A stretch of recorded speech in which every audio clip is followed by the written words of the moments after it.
Hello, welcome to yet another episode of Let's Talk Business.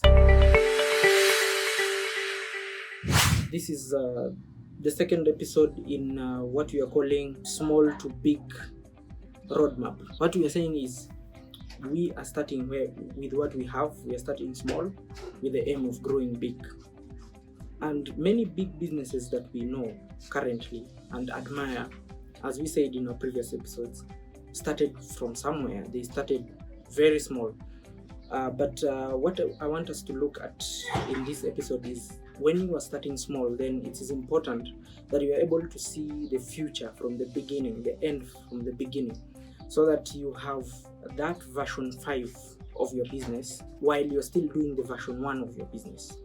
Because most businesses fail to grow because the profits they're getting in version 1, then they tend to remain in that comfort zone and fail to execute a growth plan. And we have agreed that for us, we want to be big.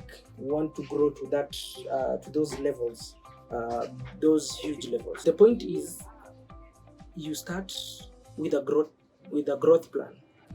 That growth has to be planned. It should not be spontaneous. It should not be that you are driven by market forces only to grow or by the desire to have more. Your growth has to really be objective.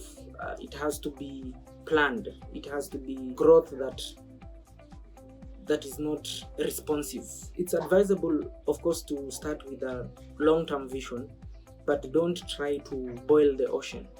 Just boil the pot very well.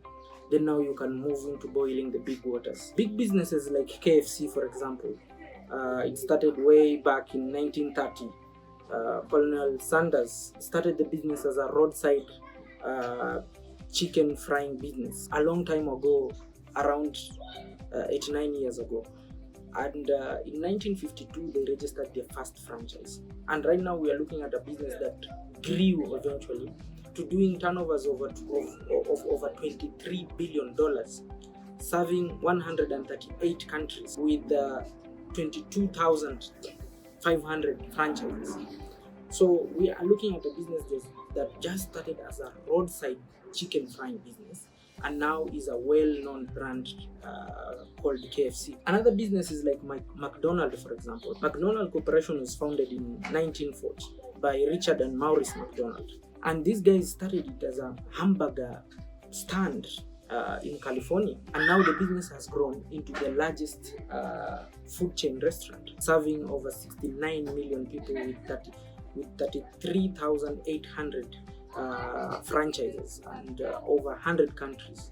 And it's a business that began small, but the founders of this business had a vision to grow it big. Another good example we need to look at is the famous Amazon. This large corporation, doing over $250 billion in revenue, was started in a garage at the Bezos rented house. The company started as an online bookstore back in 1994, where Jeff Bezos allowed customers to purchase books and he will ship it to them.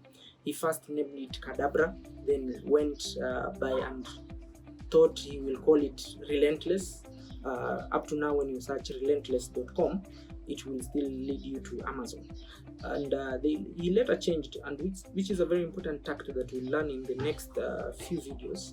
He later changed and settled with the name Amazon because he believed that Amazon forest was exotic and large, and that is what he wanted his business to be. He also talked about Amazon River being the largest river, and he wanted his company to be the largest company. And we see that vision starting from the garage, and then relentlessly making sure that he changes, he keeps changing, and he keeps reinventing himself.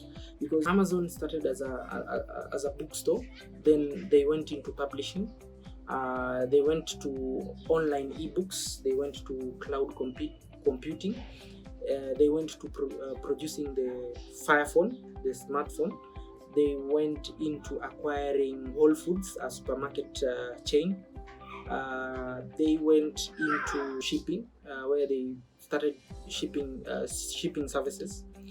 And it has grown to the multi-billion business that we know it is. But it started back from the garage. This is for the entrepreneurs who are starting small. And I want to really emphasize that you should not get satisfied with the profit of the business. And then you should start, you should start with the vision of the end. Let's say, for example, you want to start a business of packaging fruits into cans. Then the best way of starting that business small is to start a small grocery where you sell fruits. Then over time you identify formulas of drying the fruits and preserving them well. Then package your brand and move gradually into making sure that your brand is in the supermarket stores. But it is important when you are starting, you don't get satisfied with the small profits that you are making on the fruit stand, and not losing that vision of growing into a vegetable or fruit packaging brand. But more importantly is to ensure that your growth is also not spontaneous. It is planned. It is not abrupt. You don't wake up one day and then you say, I want to be big, I want to expand. It is important that you keep learning and you build a foundation from where you're starting small, and then you launch that big business from there. I hope just like KFC and McDonald's, you start from the roadside stand with a vision to grow big, and it may reach a time where probably you will need investors to come on board, which is really not a bad thing.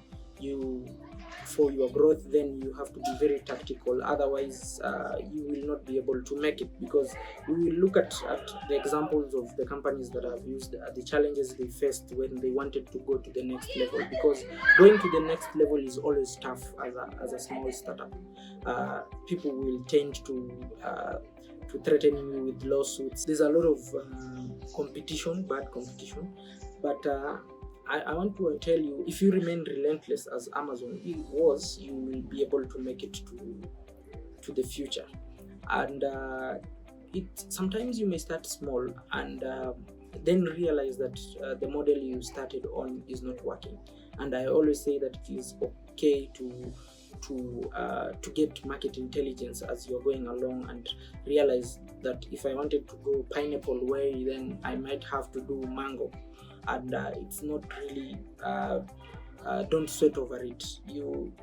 If you have you are convinced that this route is better, then don't feel like if you change route then you're a failure, or it's a sign of weakness. It's not a sign of weakness, but it's a sign of strength, because it's only strong people who realize that I'm following the wrong direction. Most employees ask people in the interview, where do you see yourself in the next 5 years? I think it's a very important question for every entrepreneur who is starting small to ask himself, where do you see yourself in the next 5 years? And that's why I say when you start small, then your growth has to be envisioned.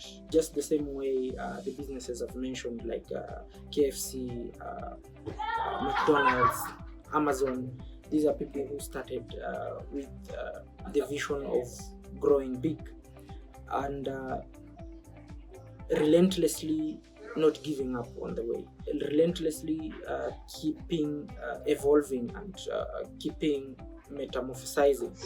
It's a word that we will use a lot in our videos, but more importantly is to ensure that you are able to practice your formula in the small way you're starting, so that before you now go to the next step, which is always very challenging, you have been able to exercise and perfected your art in the pot, then you dive into the ocean. And I'm not saying that starting big is a bad thing. It's really not a bad thing. But starting small is not a bad thing as well. Look at Amazon, for example. It started in a garage. Amazon kept reinventing itself to the big company that it is right now, with $250 billion in revenue. And this is a perfect example of starting small with a big vision, which is not an overnight success. It always is a long journey. It's full of challenges. I really want to emphasize that growth has to be anticipated. One of the biggest entrepreneurs in our time are people who started from the future, then moved backwards to the present. These are people who had a version 5 of their business while still doing version 1 now. On the way, they were able to identify opportunities for growth, and they planned their growth from the beginning. They never got comfortable with the profits of the present, and they relentlessly fought to grow to the big vision that they had. They used their first version as a chance to test their success formula, and when it worked, they kept improving. When it didn't work, they kept changing tact. And one thing that you have to do is to ensure that you don't do the same things that you did in version 1, because when you do the same things, you will get the same results. So you have to keep doing things differently to achieve different results. Please keep watching these videos, keep subscribing on my YouTube channel, and put your comments below. Let me know what you think about the journey of starting small to growing big. Let me know how small you have started and how big you want to go, and we can always use your example and discuss your journey and share with others, so that you can inspire others who want to go to the big vision but they're starting in the small boat. Thank you. See you in the next episode.